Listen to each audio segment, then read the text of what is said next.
Hello students, how are you. तो आज हम इस वीडियो में क्लास फोर्थ सोशल साइंस का चैप्टर 12 और फॉरेस्ट कवर करने वाले हैं।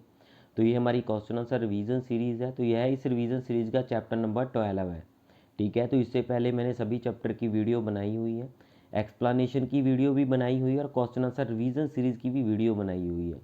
दोनों का लिंक मैं डिस्क्रिप्शन बॉक्स में डाल दूंगा, एक्सप्लेनेशन का भी और क्वेश्चन आंसर रिवीजन सीरीज़ को ही। प्लेलिस्ट का लिंक होगा, आपको ज़रूरत है कोई वीडियो देखनी है, क्वेश्चन आंसर किसी चैप्टर की देखनी है, तो वहाँ से जाके आप आसानी से उनको देख सकते हो। तो इस वीडियो में हम क्या क्या लर्न करने वाले हैं।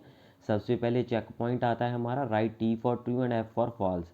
इनको समझेंगे, उसके बाद लर्न करेंगे। तो सभी चीज़ को समझने के बाद हम लर्न करेंगे। तो उसके बाद हमारा write the name of these trees in the correct column, तो इनको लर्न करेंगे। उसके बाद B part underline the correct answer है, C part answer these question, D part एक क्वेश्चन होता है आपका थिंक एंड आंसर में वैल्यू बेस्ड, और उसके बाद कुछ एक्स्ट्रा क्वेश्चन जो मैंने अपनी तरफ से रखे हुए हैं जो मोस्ट इंपॉर्टेंट है, इन सभी को हम इस वीडियो में लर्न करेंगे। Now let us start this chapter. हाँ जी, चैप्टर 12 और फॉरेस्ट। तो हमारे जो जंगल हैं उनके बारे में देखेंगे इस चैप्टर में।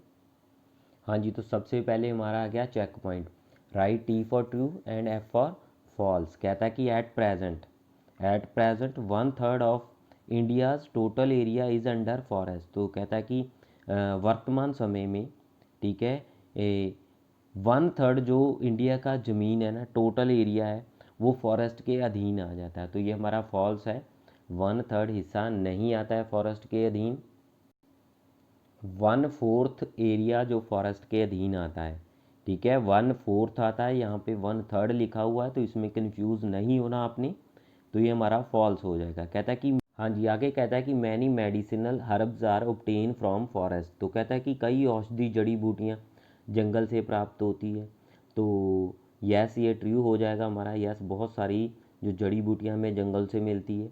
तो evergreen tree shade their leaves during the dry season. तो कहता है कि जो एवरग्रीन ट्री होते हैं, सदा हरे रहने वाले ट्री जिनको बोल देते हैं, सदाबहार जो ट्री आ जाती हैं, तो कहता है कि वह अपने शेड होता है पत्ते गिराना, अपने पत्ते गिरा देते हैं ड्राई सीजन में। तो ये फॉल्स हो जाएगा, वह ड्राई सीजन में अपने पत्ते नहीं गिराते हैं। तो thorn forest are found in Kerala. तो टॉर्न फॉरेस्ट कांटेदार जो जंगल है केरला में पाए जाते हैं। तो ये भी हमारा फॉल्स हो जाएगा, नहीं, वह केरला में नहीं पाए जाते, राजस्थान वाले हिस्से में आ जाते हैं। तो आगे कहता है कि सुंदरी trees grows in the mangrove forest. तो यस, ये ट्री हो जाएगा हमारा। तो सुंदरी जो ट्रीज है ना, तो वो उगते हैं मैंग्रोव जो फॉरेस्ट है वहाँ पे, वह ग्रो करते हैं। तो ये हमारा क्या हो गया, ट्री हो गया। हाँ जी, तो आगे ए पार्ट आ गया, right the name of these trees in the correct column. तो करेक्ट कॉलम में इन ट्रीज के हमने नाम लिखने हैं। तो एवरग्रीन में कौन से आ जाते हैं, एवरग्रीन फॉरेस्ट में कौन से आ जाते हैं, महोगनी और रोजवुड। तो महोगनी और रोजवुड हमारे एवरग्रीन में आ जाते हैं।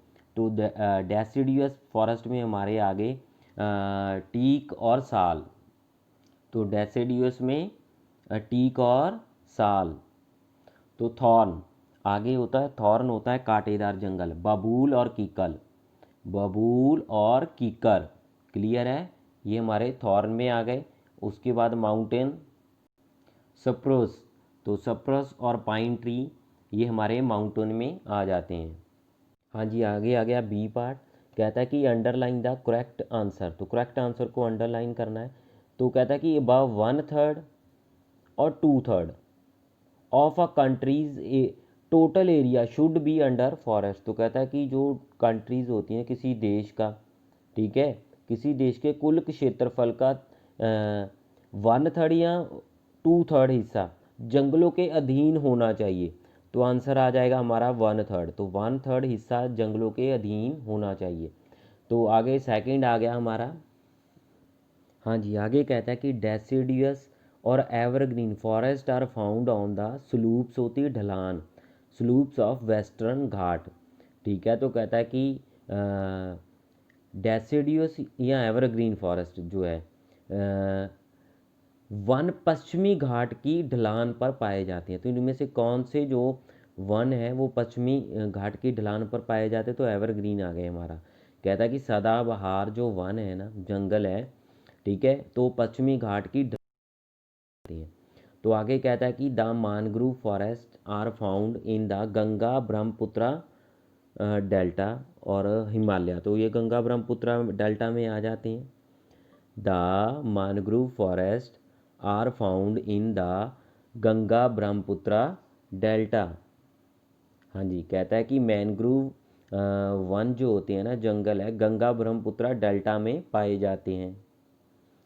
हाँ जी, आगे कहता है कि when people cut down trees on a large scale it is called deforestation. तो आंसर हमें पता ही है कि जब ट्री काटे जाते हैं तो उसको डीफॉरेस्टेशन बोलते हैं। जब लोग, ठीक है, पेड़ों को बड़े पैमाने पर काटते हैं तो उसे हम क्या बोलते हैं? डीफॉरेस्टेशन बोलते हैं। तो आगे फिफ्थ आ गया, कहता है कि the Gir national park protects the Asiatic lion.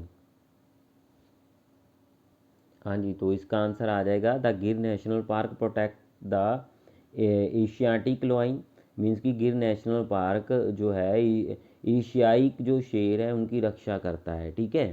तो इनके लिए इनको बनाया हुआ है, ये गिर नेशनल पार्क में इनको बचाया जाता है, एशियाटिक लॉइन को। हाँ जी, तो क्वेश्चन आंसर को लर्न करने से पहले एक बार फिर से बैक एक्सरसाइज को रिवाइज कर लेते हैं। मैं चाहता हूँ कि यहीं पे आपकी सारी की सारी बैक एक्सरसाइज लर्न हो जाए। तो ये क्लास 4th सब्जेक्ट हमारा सोशल साइंस चैप्टर 12 है और फॉरेस्ट हमारे जंगल। तो चेक पॉइंट ट्रू फॉल्स था इसमें। तो पहला है eight present 1/3 of the India's total area is under forest. तो 1/3 ऑफ टोटल एरिया जो इंडिया का है, कहता है कि जंगलों के अधीन आ जाता है। हाँ जी, कहता है कि at present 1/3 of India's total area is under forest. तो 1/3 नहीं है एट प्रेजेंट, ठीक है। तो ये हमारा क्या हो गया? फॉल्स हो गया। तो सेकंड आ गया many medical herbs are obtain from the forest. तो यस, ये हमारा ट्रू हो जाएगा। मेडिसिनल हर्ब बहुत सारी हमें जो कहाँ से प्राप्त होती है? फॉरेस्ट, जंगलों से प्राप्त होती है। तो evergreen tree shade their leaves during the dry season. तो एवरग्रीन फॉरेस्ट जो होते हैं, जंगल होते हैं, ड्राई सीजन में अपने पत्ते गिरा देते हैं। तो ये हमारा फॉल्स हो जाएगा, क्योंकि वह ड्राई सीजन में नहीं पत्ते गिराते, बीच बीच में पत्ते गिराते हैं, ठीक है। कैसे गिराते हैं? एक साथ सारे नहीं गिराते। कुछ ट्री ने अब गिरा दिए, फिर थोड़ा छोड़ दिया बीच में से, फिर ये गिरा दिए। मीन्स कि एक साथ नहीं गिराते पत्ते, अब गिरा दिए, फिर छोड़ दिया, फिर गिरा दिए। जैसे दूसरे ट्रीज होते हैं, वो एक मौसम आता है सारे एक साथ गिरा देते हैं, ठीक है। एवरग्रीन ट्री भी पत्ते गिराते हैं पर एक साथ नहीं गिराते, ठीक है, इसीलिए हमेशा हरे दिखाई देते हैं। तो कहता है कि thorn forests are found in Kerala. तो थॉर्न कांटेदार जंगल केरला में पाए जाते हैं। जो फॉल्स है ये राजस्थान वाले हिस्से में आ जाते हैं। हाँ जी, तो आगे है the Sundari trees grow in the mangrove forest. तो ये ट्री हो जाएगा हमारा यस। जो सुंदरी ट्री है वो मैनग्रोव फॉरेस्ट में आ जाते हैं। मीन्स कि जो नमकीन पानी में होने वाले ट्री होते हैं वो सारे इसमें आ जाते हैं। Right the name of the these trees in the correct column में। तो ये हमारा एवरग्रीन में मेहगनी रोजवुड आ जाता है। डेसिडियस में हमारा टीक और साल आ जाता था, ठीक है। टॉर्न में हमारा आ जाता था बबूल और कीकर। थॉर्न में बबूल और कीकर। और जो माउंटेन फॉरेस्ट में हमारा आ जाता है सप्रूस और पाइन, ठीक है। सप्रूस और पाइन इसमें आ जाता था। उसके बाद हमारा आ गया अंडरलाइन द करेक्ट आंसर थी, मैंने इसको ग्रीन किया। अंडरलाइन मीन्स समझ लेना आप। तो about 1/3 of a total area should be under the forest. तो कहता है कि जो हमारे कंट्री है उसका 1/3 हिस्सा किसके अधीन होना चाहिए? जंगलों के अधीन होना चाहिए। तो हमारा एट प्रेजेंट कितना है? 1/4 है। किसी देश के क्षेत्रफल का कुल 1/3 हिस्सा जंगलों के अधीन होना चाहिए। तो डेसिडियस और एवरग्रीन। तो हमारा था answer evergreen. Evergreen forest are found on the slopes of Western Ghat. तो स्लूप्स होती है ढलान, ठीक है। तो कहता है कि सदाबहार जो जंगल है ना, पश्चिमी घाट की ढलान पर स्थित है, ठीक है, वहाँ पे पाए जाते हैं ये। तो आगे कहता है कि the mangrove forest are found in Ganga Brahmaputra, ठीक है, डेल्टा। तो गंगा ब्रह्मपुत्रा डेल्टा में ये पाए जाते हैं। तो when people cut down trees on a large scale it is called deforestation. तो जब लोग बड़ी संख्या में ट्रीज़ को काटते हैं तो इसको डिफॉरेस्टेशन बोलते हैं। तो कहता है कि Gir national park protects the Asiatic lion. तो गिर जो नेशनल पार्क बना हुआ है यहाँ पे एशियाटिक लोइन है, इनको प्रोटेक्ट किया जाता है, बचाया जाता है इनको। ठीक है, ये विलुप्त होने वाले हैं तो इसकी प्रजाति को बचाया जाता है वहाँ पे। तो फर्स्ट क्वेश्चन आ गया हमारा सी पार्ट का, how are forest important to us. तो कहता है कि जो वन है, जंगल है, हमारे लिए किस तरह इम्पॉर्टेंट है। तो forest important to us because, कहता है कि फॉरेस्ट जो इम्पॉर्टेंट टू अस, हमारे लिए इम्पॉर्टेंट है, महत्वपूर्ण है, बिकॉज क्योंकि they give us pure air. तो ये हमें प्योर एयर देते हैं, वुड्स लकड़ी देते हैं, फ्रूट्स देते हैं, गम एंड मेडिसिनल हर्ब्स। तो ये यहाँ से हमें मेडिसिन के लिए जड़ी बूटियाँ भी मिलती है। तो ये हमें प्योर हवा देते हैं, लकड़ी देते हैं, फ्रूट देते हैं, गम देते हैं। ठीक है, और मेडिसिनल चिकित्सा से रिलेटेड हमें वहाँ से मेडिसन भी मिलती है, जड़ी बूटियाँ भी मिलती है। They are home to animal. तो ये जानवरों का घर है। ठीक है, नेचुरल होम है जो एनिमल्स का।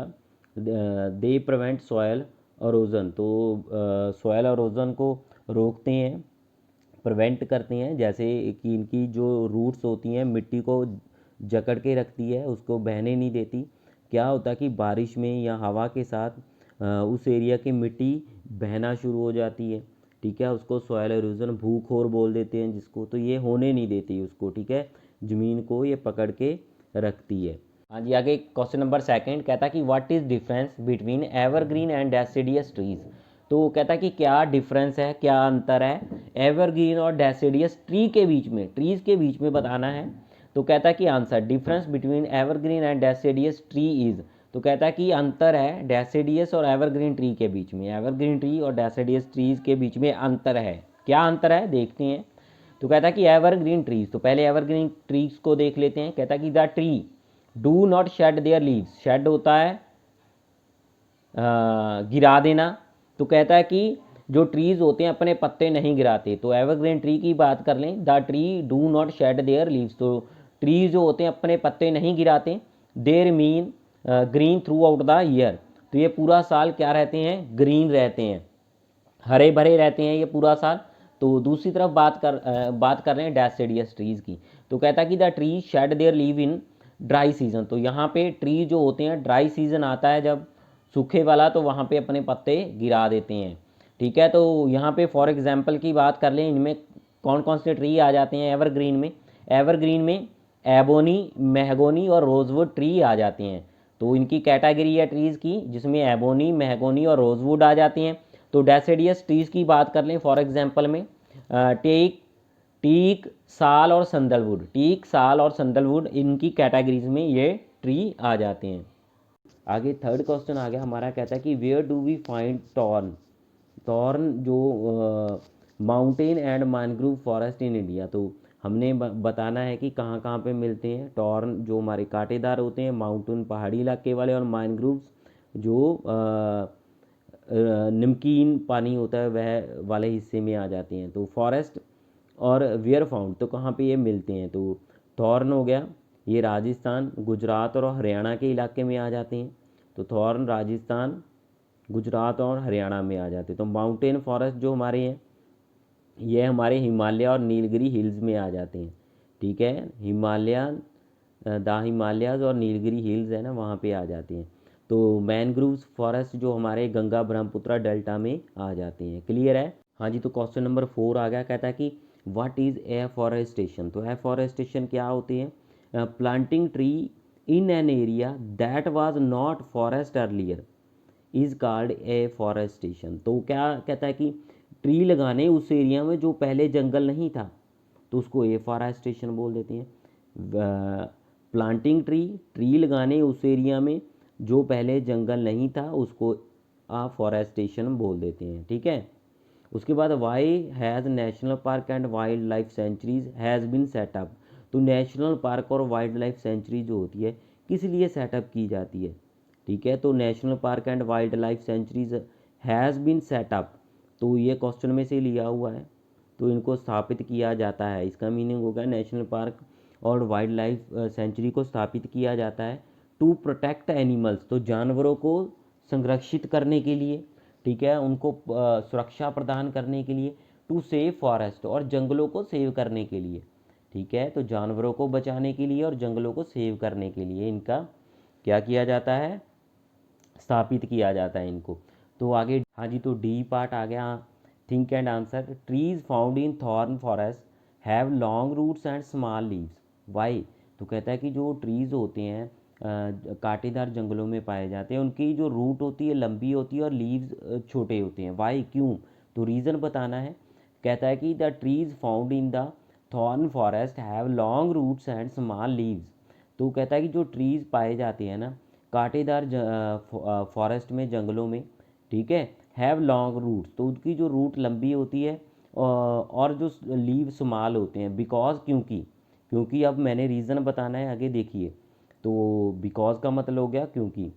तो कहता है कि long route go deep into the soil in search of water, तो जो लॉन्ग रूट होती है ना गहरी मिट्टी में चले जाती है आगे, ठीक है, पानी की तलाश में, ठीक है। तो इस तरह उनको पानी की सर्च में जो रूट होती है नीचे चले जाती है। हाँ जी, तो आगे कहता है small leaves prevent loss of water by the process of loss of water by the process of transpiration. तो ट्रांसपीरेशन की प्रक्रिया क्या होती है कि जो पौधे होते हैं ना उनके पीछे छोटे छोटे छिद्र होते हैं, छोटे छोटे सुराख होते हैं, इनको हम क्या बोलते हैं, स्वेटोमीटा। तो इसके द्वारा ना पौधों के नीचे से पानी जो होता है ना हवा में मिक्स होता रहता है, ठीक है, तो उसको ट्रांसपोर्टेशन की प्रक्रिया बोलते हैं, ठीक है। तो कहता है कि जो छोटे लीव होते हैं ना स्मॉल लीव प्रिवेंट तो बचाती हैं, ठीक है। तो ये जो पानी ट्रांसपोर्टेशन होके हवा में मिक्स होता है ना, तो वो छोटे लीव होने के कारण वह पानी हवा में मिक्स नहीं होता है, ठीक है। क्या होता है कि जैसे हम स्टीम बन के पानी ऊपर को जाता है सूरज की रोशनी से, ठीक है, उसी तरह जो ट्रीज़ होते हैं इनके पीछे जो लीव्स के पीछे छोटे छोटे जो छिद्र होते हैं ना स्टोमेटा जो होते हैं वहाँ से पानी निकलता रहता है, ठीक है, थोड़ा थोड़ा करके ट्रांसपोर्टेशन होके हवा में मिक्स होता रहता है, ठीक है। तो छोटे लीव पानी को निकलने नहीं देते, उनको बचा के रखते हैं, ठीक है। तो आगे एक्स्ट्रा क्वेश्चन आंसर आ गए कुछ मोस्ट इंपॉर्टेंट है। तो व्हाट इज़ नेशनल पार्क, तो नेशनल पार्क क्या होते हैं। A national park is an area reserved होता है, संरक्षित होता है for preserving wildlife, forest and the natural beauty of a region. तो रीजन होता है क्षेत्र, इलाका।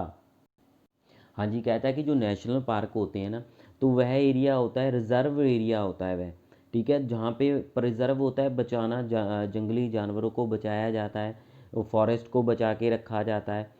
और कहता है कि जो नेचुरल ब्यूटी होती है ना उस इलाके की उसको भी वहाँ पे बचा के रखा जाता है, इनको संरक्षित किया जाता है, रिजर्व होता है एरिया, ठीक है। तो इनके बचाव के लिए एक तो कुदरती एरिया वैसे का वैसा ही वहाँ पे रहेगा, जंगल है तो जंगल ही रहेगा, जानवरों को बचाया जाएगा, वहाँ पे कोई शिकार नहीं कर सकता आके, ठीक है। और जंगल जो है होते हैं उनमें से कोई लकड़ी नहीं चुरा सकता, ठीक है। तो ये सारे का सारा काम देखा जाता है किसमें, नेशनल पार्क वाले एरिया में आ जाता है।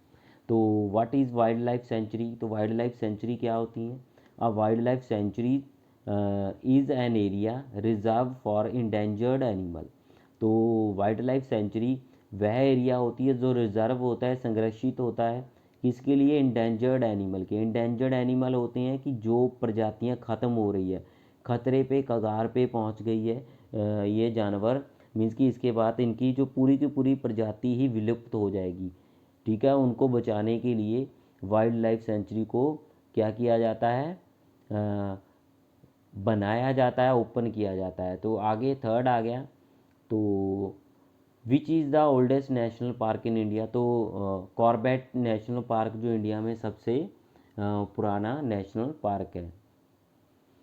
हाँ जी, तो इसी के साथ ये हमारा चैप्टर कंप्लीट होता है। वीडियो अच्छी लगी तो चैनल को सब्सक्राइब करके घंटी वाला बटन प्रेस कर देना ताकि मेरी आने वाली वीडियो का नोटिफिकेशन आप तक पहुँच पाए। Thanks for watching this video.